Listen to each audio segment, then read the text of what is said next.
अस्सलामुअलैकुम। Sports world में आपको वेलकम कहेंगे। मैं हूं हिज़्ज़ा इम्तियाज। आज के टॉपिक्स पर नजर डालते हैं। पाकिस्तान वनडे क्रिकेट टीम का दौरा बांग्लादेश मामूल के मुताबिक होगा। टीम 9 मार्च को रवाना होगी, जबकि हतमी स्क्वाड का ऐलान 1-2 दिन में हो सकता है। फ़खर जमान एक बार फिर फिटनेस मसाइल का शिकार हो गए हैं और बात करेंगे कि टीम में कौन कौन आएगा और किसको बाहर बिठाया जाएगा। दूसरी जानिब ये इतलात भी सामने आ रही हैं कि अजहर महमूद की जगह साबिक कप्तान सरफराज अहमद टेस्ट टीम के हेड कोच होंगे। और PSL के हवाले से अगर बात करें तो मुल्तान सुल्तान की वापसी पर फ्रेंचाइज के साबिक मालिक अली तरीन का मौक़िफ़ भी सामने आ गया है। वो कहते हैं कि शहर को अपनी टीम और जनूबी पंजाब को अपनी आवाज़ दोबारा से मिल गई है। T20 वर्ल्ड कप का पहला सेमीफाइनल आज खेला जाएगा। ग्रुप जी की दोनों टीम्स जनूबी अफ्रीका और न्यूजीलैंड कोलकाता में मद्दे मुकाबिल होंगी। पाकिस्तान हॉकी टीम आज 4 बजे अपना तीसरा मैच ऑस्ट्रिया से खेलेगी।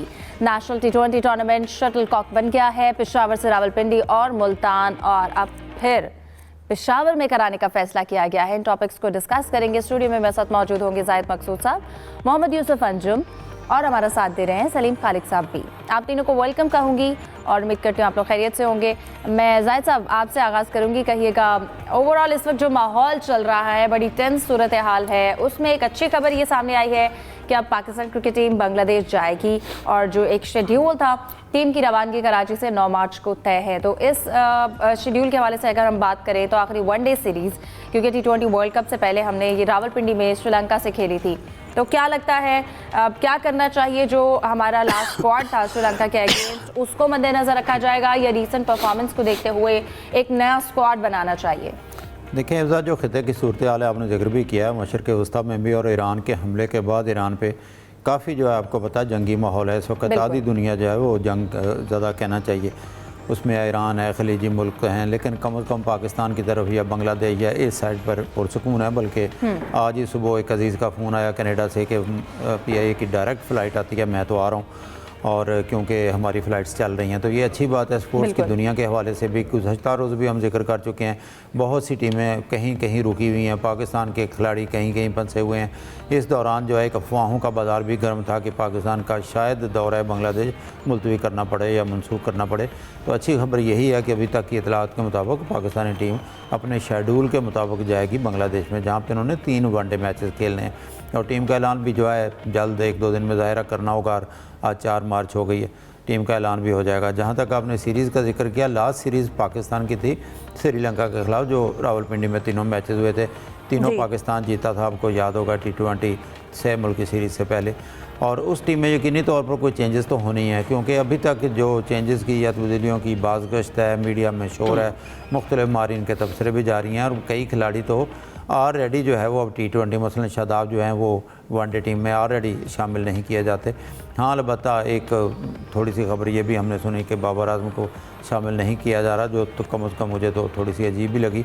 बहरहाल आगे सलीम साहब भी बात करेंगे और यूसुफ साहब भी कौन कौन सा खेलेगा, लेकिन क्योंकि शाहीन जो है वो वनडे टीम के कप्तान अनाउंस हो चुके हैं और शाहीन जो है अब आखिरी मैचेस में अच्छा खेल भी उन्होंने पेश किया। उम्मीद है वही टीम की क़यादत करेंगे, तब्दीली करने की ज़रूरत नहीं होगी। हाँ, अलबत्ता वनडे टीम में मैं समझता हूँ कि नए खिलाड़ियों को चांस ज़रूर मिलना चाहिए, क्योंकि बांग्लादेश की टीम उतनी मजबूत वनडे में नहीं है जितने हरीफ बाकी टीमें, कई टीमें शामिल हैं और ज़्यादातर पाकिस्तान ने मैचेस जीते हैं बांग्लादेश के ख़िलाफ़ भी। तो ये बेहतरीन मौका है कि जो नए खिलाड़ी डोमेस्टिक में अच्छा परफॉर्म करते हैं, जैसे मास सदाकत का अक्सर नाम लिया जाता है, या शमाइल हुसैन का, या फैसल अकरम है, या इस टाइम के इरफात मिनास हैं, तो इनको चांस मिलना चाहिए। साथ बेग भी हैं। नए खिलाड़ियों को अगर सीनियर्स के साथ जाने का मौका मिलेगा वो सीखेंगे भी और ज़ाहिर है टीम भी मजबूत होगी और फ्यूचर भी पाकिस्तान का सिक्योर होगा। सही। सलीम साहब, जब हम बात करते हैं कॉम्बिनेशन के हवाले से, तो क्या लगता है बांग्लादेश के अगेंस्ट, उनकी पिचेस के अगेंस्ट जो कॉम्बिनेशन है वो यंग प्लेयर्स और सीनियर प्लेयर्स का मिक्स कॉम्बिनेशन कितना बेहतर हो सकता है? फिर हम प्लेयर्स की अगर हम बात करें, जैसा कि उन्होंने जिक्र भी किया है, साइम के हवाले से हम बात करें, बाबर के हवाले से बात करें, मोहम्मद नवाज़ के हवाले से बात करें, तो ये भी डिस्कशन है कि शायद उनको सेलेक्ट ना किया जाए। और फिर ओपनिंग के हवाले से फ़खर जमान है, वो फिर से एक बार फिटनेस मसाइल का शिकार हो रहे हैं, उनके हवाले से क्या कहेंगे? वो अब भी अपने एक इम्पैक्ट प्लेयर के तौर पर रिस्ट्रिक्ट हो रहे हैं या अभी भी वो ऑटोमेटिक चॉइस है हमारे लिए? पहले तो हिफ्ज़ा, आपने जैसे कहा सीनियर्स के आपने नाम लिए, तो मेरा ख्याल है कि इनको नहीं होना चाहिए। अब हो सकता है लोग बोलें कि यार वो तो T20 में उसने परफॉर्म नहीं किया था, तो अभी तो वनडे मैचेस है, यहाँ तो आना चाहिए। लेकिन मुझे ये बताएं कि एक बंदा अगर आउट ऑफ फॉर्म है तो क्या T20 में आउट ऑफ फॉर्म है तो ऑटोमेटिकली वनडे में फॉर्म में आ जाएगा? ऐसा नहीं होता, कॉन्फिडेंस भी ख़राब होता है बंदे का। तो अच्छा यही है कि थोड़ा इन लोगों को रेस्ट दें और थोड़ा एक मैसेज भी दें। चलें, आपने 50-50 लाख रुपए जुर्माना भी किया है और साथ में एक मैसेज भी दें ताकि पता चले कि जी कोई भी प्लेयर है वो ऑटोमेटिक चॉइस नहीं है। आप अगर परफॉर्म करेंगे तो आपकी टीम में जगह बनेगी। सिलेक्शन के हवाले से बहुत कुछ हो रहा है इस वक्त, मैं इतना आपको इशारा दे रहा हूँ बस काफ़ी कि बहुत कुछ हो रहा है ऐसा पस मंज़र में। बहुत सारी ऐसी मामला चल रहे हैं जो शायद अभी डिस्क्लोज़ करना मुनासिब नहीं है, लेकिन काफ़ी कुछ आपको नज़र आएंगी चीज़ें इसमें।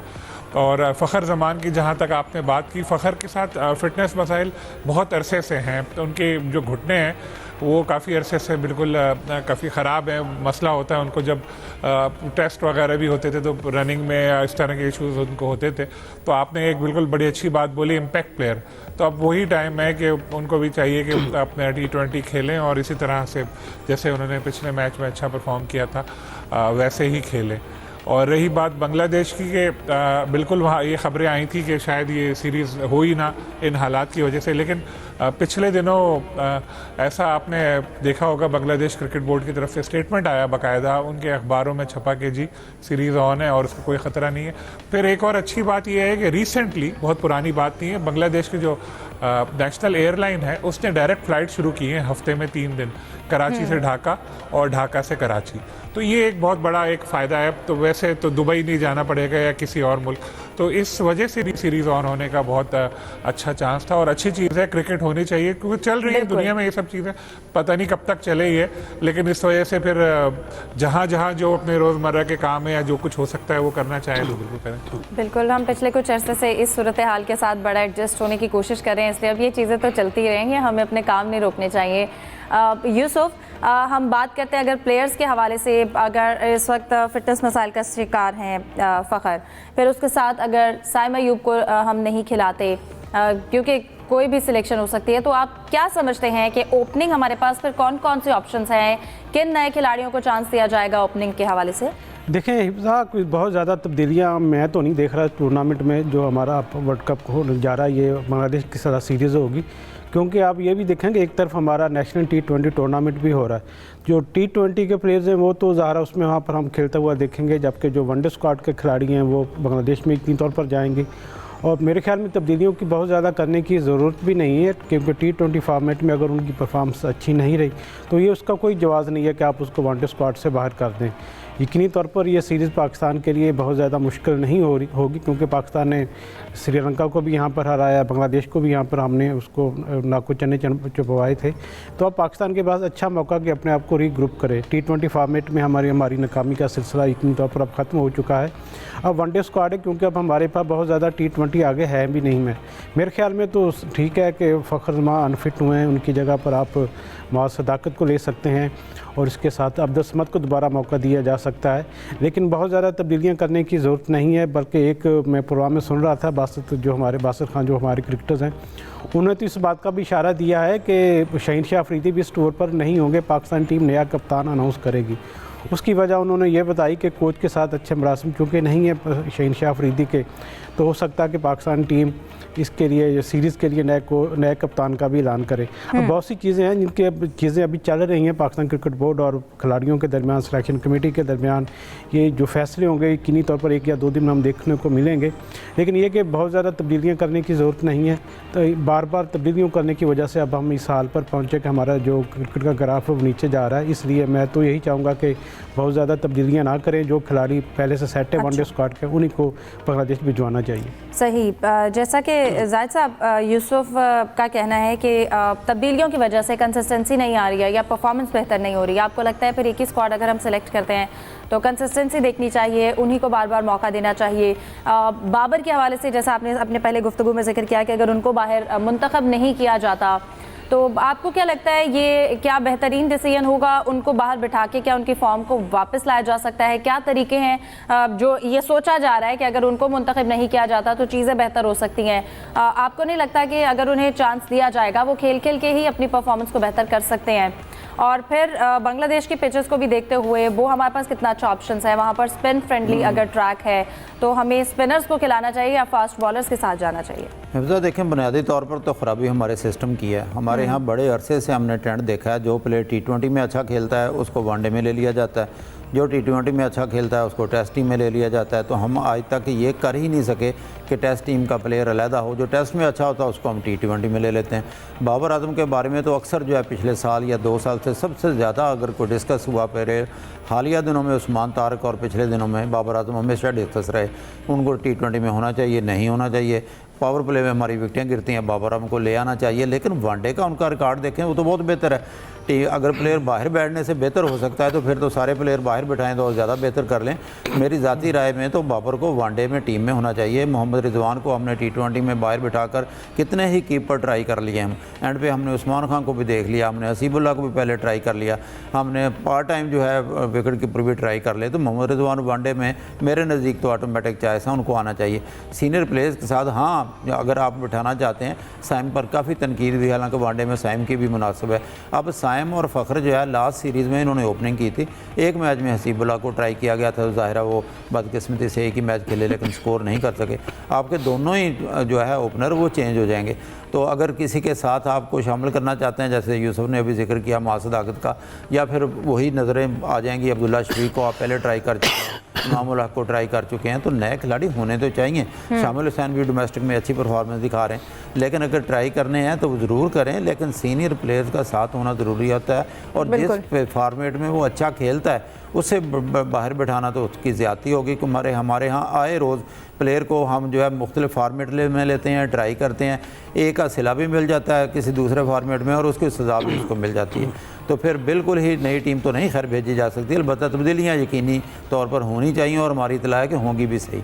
जहाँ तक फास्ट बॉलिंग का आपने जिक्र किया तो शाहीन, मुझे तो नहीं लगता कि शाहीन को कल आपने जो है वनडे फॉर्मेट का कैप्टन बनाया, अब शाहीन को आप बाहर बिठा देंगे। तो उनके साथ फास्ट बॉलिंग में तो फिलहाल वही आपको नसीम दिखाई देते हैं। हारिस रऊफ T20 के लिए हम परफेक्ट समझते थे, उनको T20 में नहीं लिया गया, हारिस को लिया जा सकता है, वसीम जूनियर बैठे हैं। इसी तरह से फ़हीम अशरफ आप देख लें कि तकरीबन हर स्क्वाड में उनको शामिल किया जाता है, प्रॉपर चांस उनको ना बॉलिंग में दिया जाता है ना उनको बैटिंग में मिलता है। सही चेंजेस सलीम साहब, जहाँ पर हम बात कर रहे हैं सिर्फ प्लेयर्स की हद तक भी नहीं है। अगर हम बात करें कि पाकिस्तान की इसके बाद अगली टेस्ट सीरीज़ की अगर हम बात करें तो वो इंग्लैंड के खिलाफ होगी, और ये भी कहा जा रहा है कि सरफराज अहमद को हेड कोच बनाया जा रहा है। आप क्या समझते हैं उनकी कैप्टनसी का जो एक्सपीरियंस है वो इंग्लैंड जैसी स्ट्रॉन्ग टीम के खिलाफ स्ट्रैटेजी बनाने में हमारे लिए कितना बेहतर साबित हो सकता है? पहले तो ये साहबजादा फरहान को भूल रहे हैं हम लोग। साहबजादा फरहान ने इतना अच्छा परफॉर्म किया, इतनी अच्छी फॉर्म में है, उनको खिलाएं, ज़रूरत है सीनियर की, बिल्कुल उनसे करवाएं अपने, बहुत अच्छा इंतखाब है वो, उनको लेना चाहिए टीम में, मैं तो ये कहूँगा। दूसरी बात, अगर किसी प्लेयर की किसी तर्ज में फॉर्म अच्छी हो ना तो उसको फिर दूसरे में खिलाएं तो उसका कोई मुज़ायका यूँ नहीं है कि बंदे की फॉर्म अच्छी चल रही है, स्कोर कर रहा है वो। लेकिन अगर किसी की फॉर्म ख़राब है तो उसको किसी दूसरे तर्ज में अगर आप कंटिन्यू करेंगे तो वो कैसे उसकी फॉर्म यकीनी तौर पर वापस आ जाएगी, ये एक थोड़ा सा सवाल है। और अगर हम ये चाहते हैं कि बाबर की फॉर्म वापस लेकर आनी है तो ठीक है, नामीबिया, युगांडा और कौन है UAE, इन सबको बुला के करा लेते ट्रायंगुलर फॉर्मेशन, बाबर को खिलाते कि जाओ बेटे जी ले अपनी ज़िंदगी। ऐसा नहीं है। तो इस बांग्लादेश के खिलाफ अगर हम चांस नहीं देंगे नए प्लेयर्स को तो फिर हम और कहाँ देंगे। दूसरी बात ये कि इस वक्त ना आदी हो गई है कौम पाकिस्तान टीम के हारने की ना, अब लोगों को इतनी उम्मीद नहीं है, 1-2 मैच और हार गए तो क्या होगा, लेकिन यंगस्टर को आपको बिल्कुल मौका देना चाहिए। और एक और बात, शाहीन शाह अफरीदी इस में कैप्टन है, उनको इतनी जल्दी अभी नहीं हटाया जा रहा। अब चलते हैं सरफराज की तरफ। तो मैंने भी ये खबर पढ़ी, एक सीनियर सहाफ़ी सुहेल इमरान ने आज 2 खबरें दी, एक फ़खर ज़मान के हवाले से भी और एक सरफराज के हवाले से भी। तो वो क्रेडिबल जर्नलिस्ट हैं, यकीनी तौर पर न्यूज़ ठीक होगी। मैंने भी पता करने की, इधर उधर कंफर्म करने की कोशिश की है, तो इत्तलात यही मिली है कि ऐसा हो सकता है, लेकिन अभी ऑफिशियली ज़ाहिर है अनाउंस नहीं हुआ क्योंकि अभी फ़िलहाल सीरीज़ भी कोई नहीं है। अगर ऐसा हुआ तो मैं कहूँगा बहुत अच्छा डिसीजन है, क्योंकि सरफराज की बड़ी पाकिस्तान क्रिकेट के लिए खिदमात है और एक अच्छा वो एक इंतखाब साबित हो सकते हैं। एज अ प्लेयर भी अच्छा परफॉर्म किया था और कोचिंग में भी अच्छा परफॉर्म कर सकते हैं वो। और अज़हर महमूद को कॉन्ट्रैक्ट पूरा करने के लिए पिछली सीरीज़ में लाया गया था, वरना वो ज़ाहिर है असिस्टेंट कोच या बॉलिंग कोच की हद तक तो सही था, हेड कोच में उनका मसला था। तो अभी बहुत सारी चीज़ें ठीक होनी है और कोशिश शुरू कर दी है, हो सकता है अभी से ही हो। और एक बड़ा सवाल माइक हैसन के हवाले से भी है। पहले तो ये तलात हैं कि जी वो बांग्लादेश के खिलाफ सीरीज़ के बाद शायद उनको हटाया जाएगा, लेकिन आज कुछ लोगों से बात हुई तो ये कह रहे थे वो ये भी यकीन ही नहीं है कि वो बांग्लादेश जाएंगे। देखते हैं, अभी तो कोच का भी सिलेक्शन का ज़रा थोड़ा सा है, लेकिन आइंदा कुछ दिनों में सूरत हाल वाज़ेह हो जाएगी। इलेक्शन का मसला है, हमने रिपोर्ट पेश जो की है, जिसने भी बनाई है अभी पेश की गई है, उसके हवाले से तलात माइक हैसन को जिम्मेदार करार दिया जा रहा है। लेकिन हम फिर बात करते हैं कि उनका इस तरह का एक्सपोजर नहीं रहा इंटरनेशनल इवेंट्स का, तो गलती जिन्होंने उनको सिलेक्ट की है एक्चुअली उनकी है या जिस बंदे को देखें, अगर ऑफर तो किसी को भी अगर की जाएगी इस पोजीशन के लिए तो लोग विलिंग होंगे, ठीक है, वो तो नहीं बताएंगे कि हमारा इस तरह का एक्सपोजर है या नहीं। तो गलती एक्चुअली उनकी है जो सिलेक्ट कर रहे हैं, जिनके सामने ये नाम आ रहे हैं, जिनको इस तरह के नाम पेश किए जा रहे हैं, उनको सिलेक्ट करने के बाद कहा जाता है कि इनकी गलती है। एक्चुअल जो इसका रूट कॉज है वो क्या है? फिर इस तरह के नाम सामने आएंगे जो कैपेबल ना हो। ये सवाल आपने किससे किया? उससे? आप ही से बात किया, आपने जिक्र किया माइक हैसन का। हाँ, क्योंकि बीच में से आवाज़ आपकी गायब हो रही थी, मैंने भी इशारा भी किया था। मैं इतना समझ पाया हूँ, आपने कहा कि माइक हैसन को बनाने वालों का भी कसूर है, इसी टाइप का आपने बात की है ना, लाने वालों की। बहरहाल इतना तो समझ आ रहा है कि कोचिंग के हवाले से ही आप कह रही हैं। तो देखिए, जिस वक्त माइक हैसन आए तो बहुत ज़्यादा उम्मीदें थी कि वो आकर अच्छा परफॉर्म करेंगे, कौमी क्रिकेट को आगे लेकर जाएंगे। लेकिन बदकिस्मती हमारे यहाँ ये है कि पाकिस्तान में कोई गोरा भी आए ना तो वो पाकिस्तानी बन जाता है। दिमागी तौर पर, जिस्मानी तौर पर तो गोरा रहता है, दिमागी तौर पर वो पाकिस्तानी बन जाता है, सोच उसकी पाकिस्तानियों वाली हो जाती है। वो सियासत भी सीख जाता है, वो ये भी देख लेता है कि माहौल कैसा है, किसके साथ चलना है, क्या करना है। तो यही माइक हैसन के साथ भी हुआ। उन्होंने वही हरकतें की जो हम लोग करते हैं पाकिस्तानी, कि उन्होंने अपनी एक फ्रेंचाइज जो इस्लामाबाद यूनाइटेड है उसके प्लेयर्स को बहुत ज़्यादा एक्सपोजर दिया, और अभी भी वो इसी चक्कर में लगे हुए हैं कि ज़्यादा से ज़्यादा प्लेयर्स वहाँ से आ जाएँ। फिर उनको थोड़े से इख्तियार मिले, उन्होंने बहुत ज़्यादा इख्तियारात का इस्तेमाल किया। और जैसे मैंने वो रिपोर्ट दी, कल भी हमने डिस्कशन किया था कि उन्होंने बॉलिंग किसको देनी है, बैटिंग में कौन आएगा, बार बार ग्राउंड में जाके कैप्टन क्योंकि वीक है उसके ऊपर इंस्ट्रक्शन उसको दे रहे थे। फिर प्लेइंग 11, फिर स्क्वाड में उन्होंने जो अलीम डार भी कह रहे थे, यूसुफ साहब ने कल जैसे जिक्र किया, तो हर चीज़ में उन्होंने वो घुस गए और बहुत ज़्यादा पॉलिटिक्स में पड़ गए। इस वजह से वो थोड़ा सा नाकाम रहे हैं। थोड़ा सा क्या होता था, अगर वो अपना वही जो सोच थी जी उसके साथ चलते तो शायद चीजें बेहतर होती। डिस्कशन को कंटिन्यू करेंगे एक ब्रेक के बाद, हमारे साथ रहिए।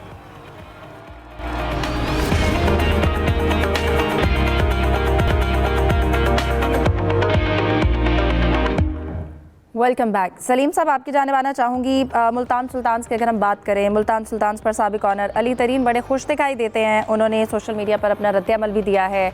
क्या कहेंगे जिस तरह से उन्होंने रद्द-ए-अमल दिया कि मुल्तान को वापस उसकी आवाज़ मिल गई, पहचान मिल गई। मुल्तान सुल्तान्स PSL में बड़ी एक कंसिस्टेंट टीम रही है। देखें, अली तरीन खुश तो बज़ाहिर तो कोशिश कर रहे हैं अपने आप को दिखाने की, लेकिन ज़ाहिर है अंदर से उनको अफसोस भी हो रहा होगा कि उस दिन उन्होंने क्यों किया, जो कॉन्ट्रैक्ट फाड़ के फेंक दिया था। उनके चक्कर में मुझे भी टिश्यू फाड़ के फेंकना पड़ा। तो ये इस तरह की हरकतें जो है ना, ये चलती नहीं है। ये अगर नजम सेठी होते, चेयरमैन ज़का अशरफ होते, रमीज़ राजा होते तो चलो चल जाता, किसी से फ़ोन करवा लेते, कुछ करते, मान जाते। भाई यहाँ पे चेयरमैन मोहसिन नकवी है, वो आपकी इन चीज़ों में आ जाएगा अगर आप उसको इस तरह से करेंगे। तो ये अली से बहुत बड़ी मिस कैलकुलेशन हुई। 1 अरब 8 करोड़ की टीम 1 अरब 34 में उनको मिल रही थी, जो उन्होंने नहीं ली। दूसरा बंदा आके वही 2 में ले गया। वाला लड़का है गौहर शाह, ये बहुत एनर्जेटिक और बहुत, जैसे मैंने कल भी बताया था, ये बहुत क्रिकेट का पैशन है, फर्स्ट क्लास क्रिकेटर है। और जिस वक्त टीम ये मिस कर गए थे उस वक्त भी बहुत उदास थे। फिर इनको कोयटा वाली टीम की इनकी डील बन गई थी तकरीबन शेयर लेने की, लेकिन अल्लाह ताला ने उनके नसीब में एक पूरी टीम लिखी थी, तो उनको यहाँ पर ये टीम मिल गई। और बज़ाहिर इन्होंने बताया नहीं, लेकिन जैसे कल जिक्र हुआ था 99% शेयर इनके पास हैं। ये मजीद साहब के पास 1% शेयर ही रह गया है। तो मुल्तान को ये बिल्कुल नई बुलंदियों पे ले जा सकते हैं। और अच्छी बात यह है कि तीनों पार्टियां अब तगड़ी हैं और मुल्तान के जो लोग मायूस हो रहे थे कि यार हमारी टीम इतने अरसे से खेल रही थी, बाहर हो गई, वो अब दोबारा खुश हो गए होंगे। और सियालकोट वालों को थोड़ी सी मायूसी हुई होगी, लेकिन अगली जो 2 टीमें जानी है वो सियालकोट और फैसलाबाद की हैं। पीसीबी को भी अब आदत हो गई है, पैसे बहुत आ रहे हैं तो वो भी टीमें फ़रोख्त होंगी। तो पीएसएल के लिए अच्छा है, चलेंगे, थोड़ा कंपटीशन बढ़ा। सबसे अच्छी बात ये तीनों जो नए ओनर्स आए हैं वो तगड़ी पार्टियां हैं और एटलीस्ट भागेंगी नहीं। सही। यूसुफ, मैं आपके जाने वाला चाहूँगी, अब T20 के हवाले से हम बात करें, वर्ल्ड कप के हवाले से, तो पहला सेमीफाइनल आज खेला जाएगा, जनूबी अफ्रीका वर्सेस न्यूजीलैंड। आपको लगता है कि इस वक्त साउथ अफ्रीका के पास कितना बेहतर चांस है इस वक्त जो एक उनका टैग है चॉकर्स का, उसको ख़त्म करने का, क्योंकि उनका जो नॉकआउट रिकॉर्ड है वो थोड़ा कंट्रोवर्शियल रहा है? देखिए, अभी तक तो इस टूर्नामेंट में साउथ अफ्रीका की टीम की कारकर्दगी शानदार रही है, लेकिन अगर हम माजी की बात की जाए तो माजी में 4 बार ये T20 वर्ल्ड कप के सेमीफाइनल में पहुंचे हैं और सिर्फ एक बार 2024 में ये फाइनल में पहुंचने में कामयाब हुए, जहां पर उनको इंडिया के हाथों नाकामी का सामना करना पड़ा। इसके अलावा जो न्यूजीलैंड की टीम है वो 3 बार नॉकआउट मरहले में पहुंची है सेमीफाइनल तक, लेकिन उसको तीनों बार नाकामी का सामना करना पड़ा है। तो मजमूई तौर पर अगर पोजीशन देखी जाए तो इस वक्त साउथ अफ्रीका की टीम बेहतर दिखाई दे रही है, लेकिन न्यूजीलैंड की टीम भी इतनी तौर पर अच्छी है, उन्होंने अच्छी परफॉर्मेंस दी है। गो कि उनकी जो बैटिंग में थोड़ी सी इश्यूज़ अभी तक चल रहे हैं, लेकिन उनकी बॉलिंग के मेरे ख्याल में उस पर थोड़ा बर्तरी साबित है उनको साउथ अफ्रीका पर। तो आज देखते हैं कि आज कौन सी टीम के पल्ला भारी रहता है। इसके बाद मैच चूँकि होना है इंडिया और इंग्लैंड का भी, तो मज़े की बात यह कि इंडिया में चूँकि तो आपको पता है कि तोहम परस्ती बहुत ज़्यादा है, तो कल वहाँ पे प्रैक्टिस था उनका इंडियन टीम का, तो कल चूँकि सूर्य ग्रहण की भी इतलात थी, तो इंडियन टीम ने आप देखेंगे कितनी तोहम परस्त है कि उन्होंने अपनी वो सूर्य ग्रहण के वक्त में जो अपना ट्रेनिंग था उनको उसको 1 घंटा मौखर किया। खिलाड़ी मंदिरों में जा रहे हैं, क्रिकेट फैंस भी मंदिरों में जाके दुआएं मांग रहे हैं, तो उनका सारा दारोमदार तो इस तरह की पूजा पाठ पर ही लगा हुआ है।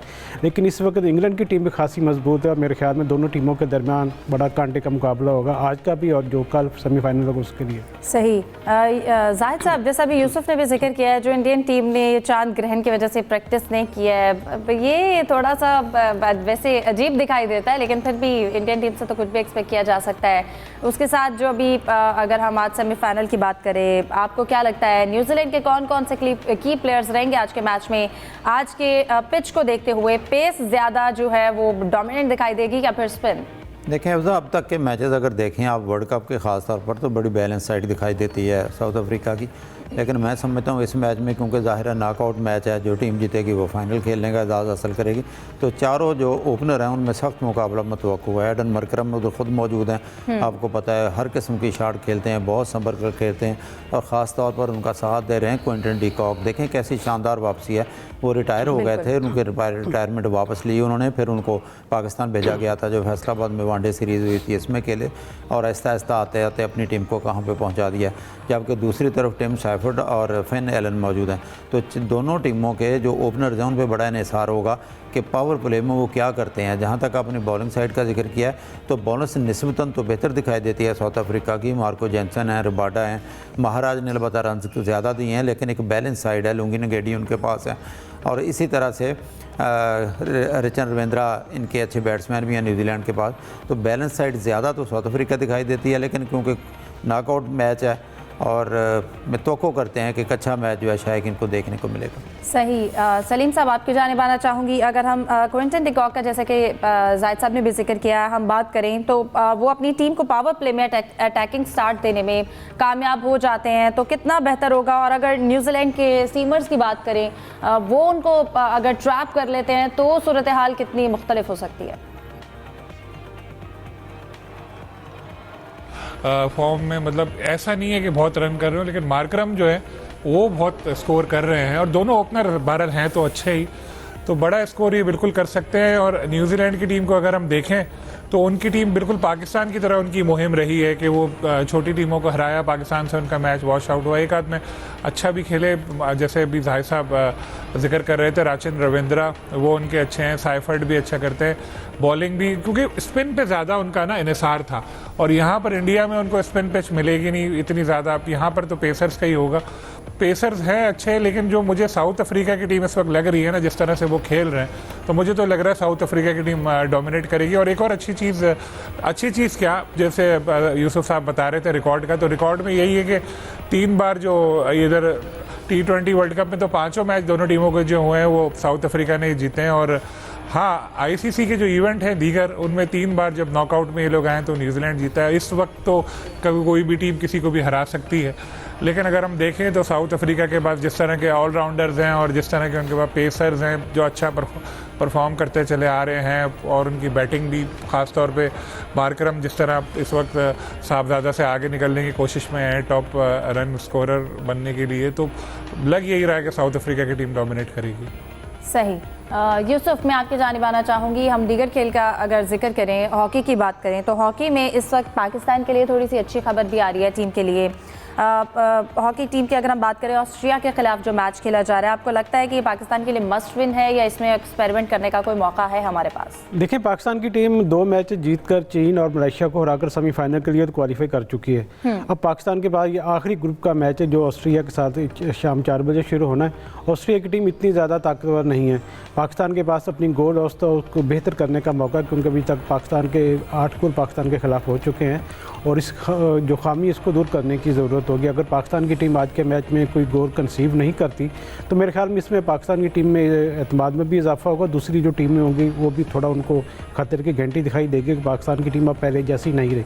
प्रो लीग में खेलने का पाकिस्तान को फ़ायदा हुआ गो कि हम 8 मैचेस हार चुके हैं, लेकिन इंटरनेशनल टीमों के साथ, बड़ी टीमों के साथ खेलने से पाकिस्तानी खिलाड़ियों को ज़रूर सीखने को मौका मिला होगा। और पाकिस्तान की टीम जो अभी 8 मैच अभी इसके प्रो लीग के बाकी हैं, तो प्रो लीग में उससे पहले ये जो वर्ल्ड कप क्वालिफाइंग राउंड है पाकिस्तान के लिए एक समझे कि लाइफ लाइन है, जिसमें वो अच्छी परफॉर्मेंस देकर ना सिर्फ कौम को खुशियाँ दे सकती है बल्कि प्रो लीग के लिए अपनी राह वार कर सकती है मज़ीद अच्छे मैचेस के लिए। सही। जाहिद साहब, मैं प्रोग्राम क्लोज करने से पहले आपसे बात करना चाहूँगी। हमने आगाज़ में जिक्र किया था नेशनल T20 के हवाले से, तो उसको क्यों इस तरह से शटल कॉक बना दिया है? बात करें पहले पेशावर से रावलपिंडी, फिर उसके बाद मुल्तान और अब दोबारा पेशावर जो है उसे मुंतकिल किया गया है, तो रीलोकेट करने से टीम्स पर कितना फ़र्क पड़ता है? आपको नहीं लगता PCB को एक परमानेंट डोमेस्टिक विंडो और एक वेन्यू जो है उसको तय करना चाहिए? नहीं, पहले पेशावर, हमारी इतलात हैं कि पेशावर तय किया गया था, फिर शायद ग्राउंड की या पिच की सूरत हाल इतनी मुनासिब नहीं थी, वहाँ से इसको रावलपिंडी में शिफ्ट किया गया। फिर रावलपिंडी में 1-2 टीमें पहुँच भी गई थी, वहाँ पे सिक्योरिटी की बुनियाद पर या शायद ख़ित्ते की जो सूरत हाल है इसकी बुनियाद पर इसको मुल्तान ट्रांसफ़र कर दिया गया कि मुल्तान में होगा। और इसी चक्कर में एक दिन इसको लेट भी किया गया कि देर से इसकी इब्तिदा होगी। अब 7 से इसका आगाज़ होना, जो मीडिया रिपोर्ट साहब भी प्रोग्राम से पहले डिस्कस कर रही थी कि उन इतलात के मुताबिक तो बाबर आजम भी T20 खेलना चाहते हैं। अब बाबर आजम टीम में नहीं आते तो यकीनी तौर पर नेशनल T20 में हिस्सा लेंगे। तो अब दोबारा इसकी मेज़बानी जो है वो पेशावर को दे दी गई है और 7 तारीख को इसका बाकायदा आगाज़ होगा। सही, 7 तारीख से आगाज़ होगा। प्रोग्राम का वक्त खत्म हो जाता है, हमें दीजिए इजाज़त। अल्लाह हाफ़िज़।